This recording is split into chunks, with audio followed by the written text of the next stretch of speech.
दोस्तों चलिए दोस्तों बात करते हैं इस एक और क्वेश्चन के बारे में। इस क्वेश्चन में एग्जामिनर ने कहा a person borrow 5000 at 5% rate of interest पर annum and immediately lend it at a 5.5% after 2 years.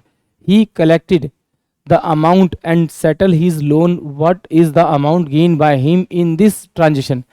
यानी एग्जामिनर ने कहा कि उसने 5000 रुपीज़ का लोन लिया और 5% की रेट ऑफ इंटरेस्ट पे लिया और वो 2 साल के लिए उसी अमाउंट को 5.5% पे किसी और को दे देता है और 2 साल बाद वो अपना जो लोन है वो सेटल करता है।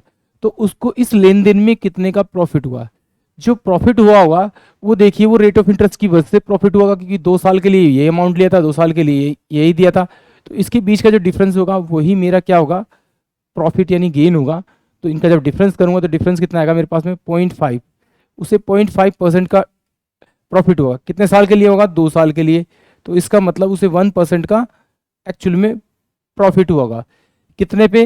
5000 पे। जो 5000 का अगर आप 1% निकालेंगे जो आपका आंसर आएगा वही आपका क्या होगा, वो गेन होगा उस व्यक्ति के लिए जिसने लोन लिया था। यानी कि ऑप्शन बी यानी कि 50 रुपीज़ उसका करेक्ट आंसर होगा। आइए इसे एक बार और देखते हैं। ये 5000 उसने कहा था कि उसके पास में अमाउंट है और उसने किसी को दे दिया 5.5 यानी 5 बाय में 1000 माइनस का उसी अमाउंट का लोन लिया था। कितने परसेंट पे लोन लिया था वो? 5% पे। तो 5 बाय में 100 है। सब में 2 ईयर मल्टीप्लाई करना है। 2 यहाँ होगा, 2 यहाँ पे मल्टीप्लाई होगा मेरे पास में। यहाँ से मैंने क्या किया, 5000 मैंने कॉमन निकाल लिया, बाहर निकाल लिया। इसको मैं सॉल्व करूंगा तो मेरे पास में कितना होगा, यहाँ से 2 भी मैं बाहर निकाल लेता हूँ, थोड़ा आसान हो जाएगा मेरे लिए। आसान निकाल तो ये कितना होगा 55 माइनस का ये बचेगा आपका कितना 5। तो यानी कितना हो जाएगा आपका 50 बाय में कितना हो जाएगा आपका 1000। सॉल्व करेंगे तो कितना हो जाएगा मेरे पास में 10000।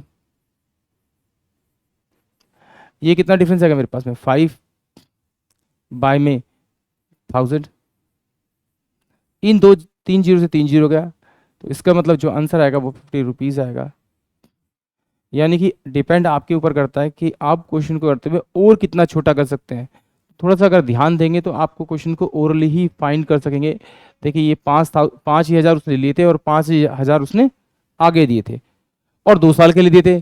तो इसका मतलब दोनों का इंटरेस्ट तो मेरा 5% सेम से आएगा, बट जो डिफरेंस आएगा वो इस 0.5% की वजह से आएगा।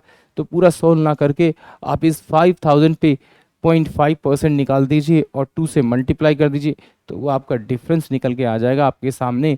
आई होप आप सभी को क्वेश्चन समझ में आएगा। जय हिंद, जय